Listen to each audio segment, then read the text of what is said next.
Om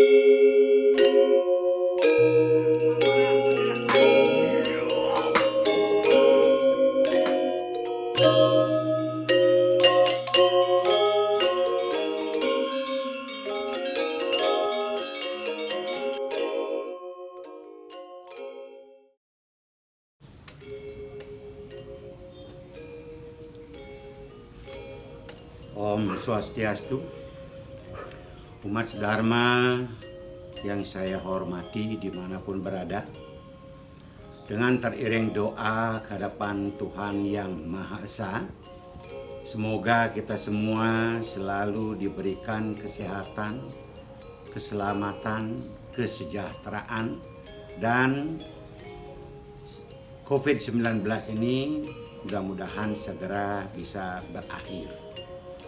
Umat Dharma dimanapun berada yang saya banggakan, pada pertemuan kali ini saya Jerodala Nyoman Rugade kembali akan memberikan sumbangsih pikiran tentang Hari Raya Saraswati. Nah, mengenai Hari Raya Saraswati ini sudah sering didengungkan ataupun dijabarkan atau pula dijelaskan bagi adik-adik yang masih sekolah. Ya, pada saat kita masih belajar di sekolah, sering Bapak Ibu guru yang mengajarkan agama Hindu menjelaskan tentang Hari Raya Saraswati yang merupakan hari raya turunnya ilmu pengetahuan. Saudara-saudaraku yang saya banggakan, Hari Raya Saraswati itu biasanya jatuh pada Saniscara Umanis Watugunung, menjelang Hari Raya Pager Wesi. Nah, di sana kita sering mendengarkan bahwasanya Hari Raya Saraswati ataupun turunnya ilmu pengetahuan itu dilambangkan dengan wanita cantik. Jadi ilmu pengetahuan itu dilambangkan dengan wanita cantik. Nah, mengapa wanita cantik dipakai simbol? Kenapa tidak seorang binaragawan yang begitu kekar badannya? Nah, kenapa demikian? Nah, inilah yang perlu saya sampaikan kepada saudara-saudara dimanapun berada. Okay. Nah, secara umum wanita cantik yang dipergunakan sebagai simbol daripada ilmu pengetahuan karena secara umum sifat wanita itu lemah lembut. Jadi pengetahuan itu lemah lembut sifatnya. Nah, dan sangat menarik. Siapa yang tidak senang dengan wanita cantik? Saya rasa semuanya senang. Bukan saja orang laki-laki, lawan jenis. Ya. Seorang perempuan pun atau wanita pun senang melihat apabila ada wanita cantik. Nah ini. Nah itulah sebabnya ilmu pengetahuan itu diibaratkan sebagai wanita cantik yang sangat menarik.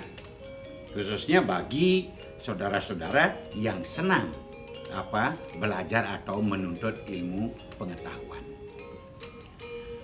Nah, di dalam simbol daripada Dewi Saraswati, kita semuanya mungkin sudah paham, sudah pernah mendengar penjelasan seperti yang tadi saya sampaikan, penjelasan Bapak dan Ibu guru yang ada di sekolah misalnya itu, bahwasanya Dewi Saraswati itu memegang beberapa simbol-simbol daripada ilmu pengetahuan. Misalnya ada keropak. Nah, keropak ini adalah merupakan simbol daripada tempat menyimpan ilmu pengetahuan. Kalau dulu mungkin pada waktu zaman purba gitu ada batu tulis, ya, ada prasasti yang ditulis di batu, kemudian ada berganti menjadi ditulis di tembaga, kemudian ditulis di daun lontar, sekarang ditulis di buku, sekarang kembali lebih maju lagi mungkin di komputer atau mungkin di laptop. Nah itu. Jadi tempat menyimpan ilmu pengetahuan. Itu keropak. Kemudian ada juga yang kedua, simbolnya itu ilmu pengetahuan disimbolkan dengan ganitri atau rantai. Jadi ganitri itu bahwasanya ilmu pengetahuan itu tidak berujung dan berpangkal. Tidak tahu di mana ujung pangkalnya kita belajar ilmu pengetahuan. Dari mana kita awalnya dan dari mana kita berakhirnya, kita tidak akan tahu. Itu. Karena akan nyambung terus di sini. Tidak putus-putusnya kita belajar. Lantas mungkin ada pertanyaan, selama kita hidup kita selalu belajar, dan kapan kita akan berhenti kita belajar? Pada saat kita menghadap Yang Maha Kuasa. Nah, itu rasanya sudah kita berhenti belajar. Kalau selama kita masih hidup, akan tetap kita belajar. Makanya saya katakan di episode yang lalu, saya katakan di sana, apakah kita belajar agama misalnya atau belajar ilmu pengetahuan? Ambil satu contoh, belajar agama, apakah cukup dari Trisandia, belajar Trisandia itu awalnya kita belajar agama? Rasanya belum tentu. Atau mungkin karena kita sudah fasih menghafalkan Weda-Weda, seluruh Weda yang ada, kita hafal semuanya, apa kita berhenti sudah belajar agama? Juga belum tentu. Nah inilah sebabnya, mari saya sampaikan hal ini supaya ada dipergunakan atau dipakai satu bahan pertimbangan. Itu. Yang ketiga, bahwa di dalam simbol pengetahuan itu yang dibawa oleh Dewi Saraswati itu ada simbol dari kesucian daripada ilmu pengetahuan itu yang dilambangkan dengan bunga teratai. Kenapa dikatakan ilmu pengetahuan itu sangat suci? Karena dalam ilmu pengetahuan apapun tidak ada yang mengajarkan manusia itu melakukan sikap ataupun perbuatan-perbuatan di luar daripada batas-batas ketentuan. Atau melanggar norma atau melanggar satu hukum yang sudah ditetapkan. Tidak ada. Semua ilmu pengetahuan itu mengajarkan kebaikan. Mengajarkan, menuntun manusia agar bisa berbuat yang baik, melakukan satu kontak sosial dengan yang lain, dengan alam, dengan makhluk-makhluk di sekitarnya. Itu. Jadi sangat suci sekali pengetahuan itu. Sekarang tergantung manusia yang memiliki pengetahuan itu sendiri. Kemudian selanjutnya ada juga ilmu pengetahuan itu disimbolkan dengan rebab atau alat musik. Ini merupakan simbol ilmu pengetahuan itu sangat indahnya. Kenapa disebut ilmu pengetahuan itu sangat indah? Karena ilmu pengetahuan itu terdiri dari bermacam-macam ilmu. Terdiri dari bermacam-macam ilmu pengetahuan. Satu contoh misalnya. Ilmu yang disebut dengan kesenian. Nah, ini bermacam-macam kesenian itu ada. Ada seni pahat, ada seni lukis, ada seni gamelan, dan banyak lagi yang lain. Jika seandainya ilmu pengetahuan itu tidak indah, ataupun misalnya seperti di satu hamparan tanah yang luas begitu misalnya, atau ladang yang luas, kalau hanya ditanami satu pohon saja rasanya kurang indah. Tapi kalau bermacam-macam pohon ada seperti di alam semesta ini, itu akan menimbulkan suatu keindahan yang sangat luar biasa. Nah ini, jadi ilmu pengetahuan itu sangat-sangat indah sekali. Karena berbagai macam pengetahuan ada sesuai dengan bakat yang dimiliki oleh manusia itu sendiri. Nah, kemudian ada simbol pengetahuan yang lain. Yaitu ada simbol merak dan juga ada angsa. Jadi kalau angsa ini binatang suci yang dianggap suci, angsa itu. Kenapa? Karena dengan ilmu pengetahuan kita mampu memilih dan memilah sebagaimana yang dilakukan oleh angsa tersebut. Binatang angsa, kenapa itu dipakai simbol pengetahuan? Karena binatang angsa itu dia mampu membedakan mana makanan, mana yang bukan makanan, atau mana air dan mana lumpur. Dia mampu membedakan. Walaupun mungkin kita pernah melihat angsa itu mencari makan, masuk mulutnya itu ke dalam lumpur, gitu, masuk dia. Tapi lumpurnya itu tidak tertelan. Hanya makanan yang ada itu aja yang ditelan. Inilah kehebatan daripada angsa. Nah, jadi pengetahuan itu ditimbulkan dengan angsa, disimbolkan dengan angsa. Itu kita yang punya pengetahuan agar mampu memilah dan memilih mana yang baik, mana yang buruk, mana yang benar, mana yang salah.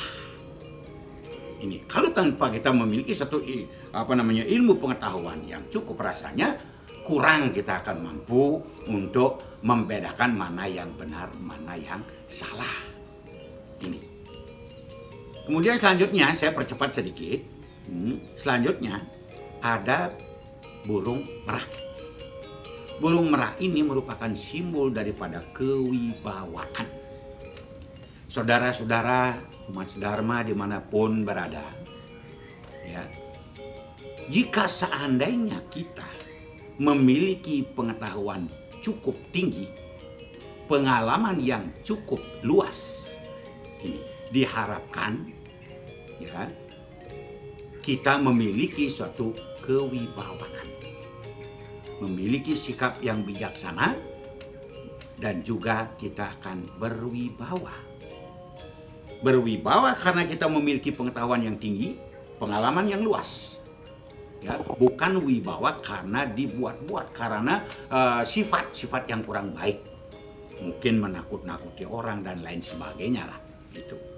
Dia akan menjadi wibawa. Tetapi wibawa itu, di balik kewibawaan Anda, itu orang yang akan melihat di dalam hatinya itu, pasti dia akan mempunyai pikiran-pikiran yang tidak baik.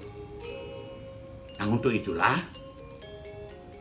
kejar ilmu pengetahuan itu setinggi-tingginya, cari pengalaman seluas-luasnya, agar kita menjadi orang yang berguna, bermanfaat di masyarakat, baik pada bangsa dan negara. Jangan sampai kita itu bosan untuk menuntut ilmu pengetahuan. Karena jika seandainya kita memiliki ilmu pengetahuan yang cukup, berarti Dewi Saraswati akan bersemayam di dalam diri kita, bersemayam di alam pikiran kita. Dan banyak orang yang akan mengejar kita.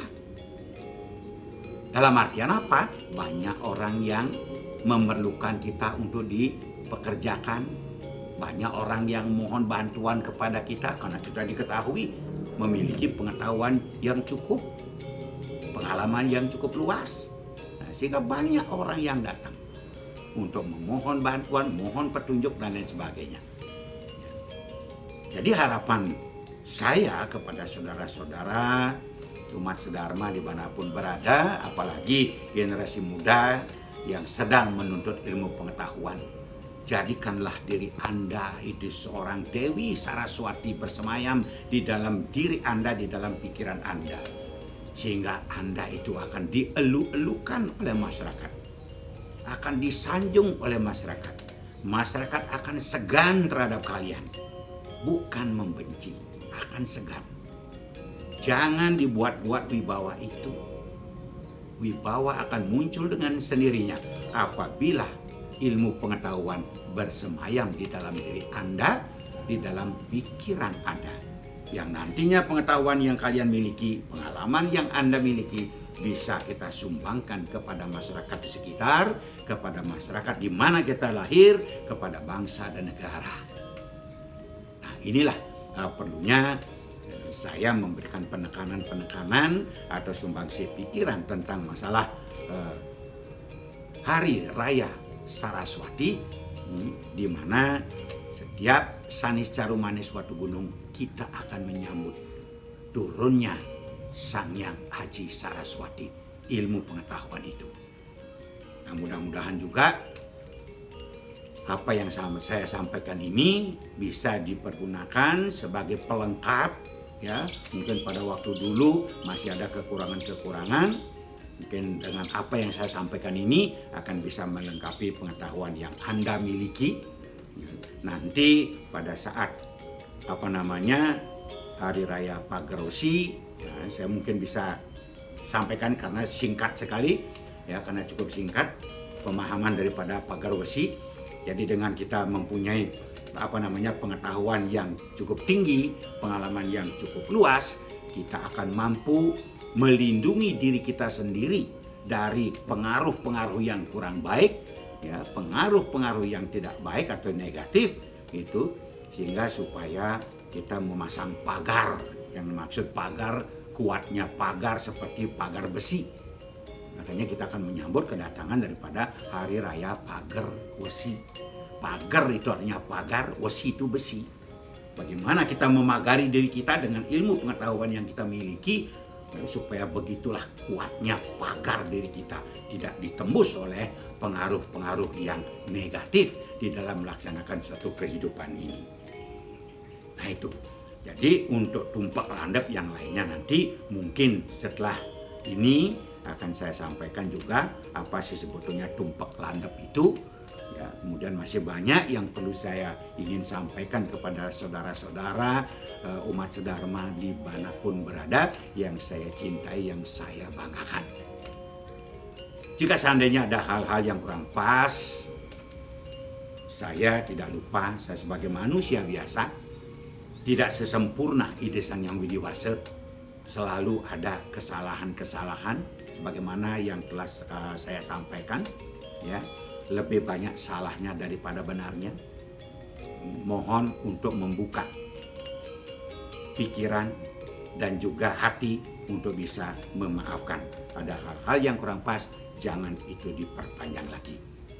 Nah, mudah-mudahan Astungkara semuanya dalam keadaan sehat walafiat, tidak terpengaruh oleh hal-hal yang kurang baik. Semoga juga kita selalu berbahagia bersama keluarga, masyarakat di sekitar kita. Saya akhiri dengan mengaturkan Parama Santi. Om Santi, Santi, Santi, Om. Suksum.